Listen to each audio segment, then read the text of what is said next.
Have you ever walked out of a meeting thinking, did I hold back too much or was the room just not listening? Maybe the credit landed somewhere else, not because you weren't leading, but because your kind of leadership somehow didn't register. If you are tired of being overlooked, but also tired of having to perform, this episode is for you. Welcome to NayliTV, where we help women rise in leadership without shrinking, overfunctioning, or becoming someone they are not. I'm Nayli Russo, leadership strategist, former executive for the Pittsburgh Pirates, and founder of Undeniable. And here is what I know. You weren't overlooked because you weren't ready. You were misread. And in a system that favors volume over value, being misread is a structural risk, not a personal failing. This episode is about how to shift that without selling out your values or silencing your voice. Let's start here.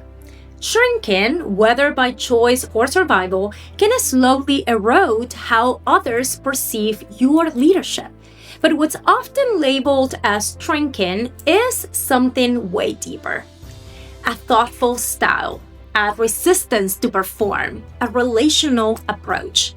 And in systems that reward speed over substance, that kind of leadership gets misread. When you withhold insights, downplay your contributions, or defer to maintain harmony, you don't come across as humble. You risk being seen as optional, and that invisibility comes at a cost. Opportunities, recognition, influence, not dominance, but the kind of influence that quietly moves decisions. Here is the twist. Most women don't even realize it's happening, especially if your leadership is grounded in strategy, in care, or in collaboration. You're not hiding. You are leading with intention. But if the room only recognizes one language of leadership, you may not be heard. Many leadership cultures, especially in legacy systems, still reward a narrow model of leadership. Loud, fast, certain. It reads power as presence, polish as decisiveness on demand. But if your strengths lie in pattern recognition, in thoughtfulness, in system thinking, you're often overlooked. Not because you lack power, but because your leadership doesn't match the template. The solution is not to fake a louder voice, is to actually translate your leadership into a language that the room can receive. Here's a quick framework I teach in my program Undeniable Leadership. First, frame the moment. Do not wait to be asked. Set the stage with strategic insight. Try something like, here's the dynamic I'm noticing and how it's shaping our direction. Second, I want you to quantify the invisible. Make the behind-the-scenes impact legible. So instead of saying things like, oh, you know what, it wasn't a big deal, I just cleaned up things a little bit for the team, I want you to say something more like, thank you, that process cut 2 weeks off the timeline and increased team buy-in, which was a huge win. See the difference? And third, reclaim the room. If you are interrupted or miscredited, ground your presence.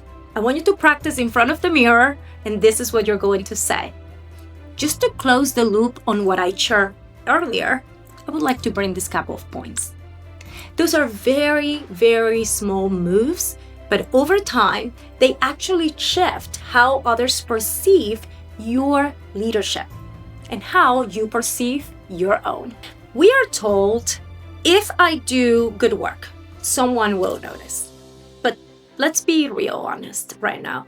That promise was never equally distributed. Leadership is not always granted. And claiming it, well, it's not always safe. But staying silent doesn't guarantee safety either. It just guarantees invisibility. So no, this is not about performing power. It is about, however, positioning your insights where it cannot be dismissed. It's about knowing the value you bring and choosing to speak from it. Not to impress, but because the room needs what you see. Visibility is not vanity. It is responsibility. Because every time you opt out of your voice, you reinforce a version of leadership that does not include you. You're not just leading for yourself. You're reshaping what leadership gets to look like. If this is landing with you, the first step is not to get louder. It is to get clearer on how you already lead and how that's being read by others and by you. That is what the Power Style Quiz is for, by the way. A free tool to help you decode your natural leadership style, see where distortion creeps in, and recalibrate with clarity, not compromise. You're going to get your Power Style profile, a breakdown of how it gets distorted, and a short video from me with strategies to make your leadership land. And of course, a free guide to turn insight into action. So take the free quiz at NayliRusso.com/quiz or click the link below. Let's stop shrinking and let's start translating power your way. If this episode gave you something real to think about, I want you to share it with a woman who leads with quiet strength. Also, drop a comment below. What's one way that you have held back your leadership voice? And what's one way that you are ready to reclaim it? And please do not forget to subscribe. We have new episodes dropping every week on NayliTV. You are not meant to shrink, and you were never meant to do this alone. So let's make your leadership undeniable.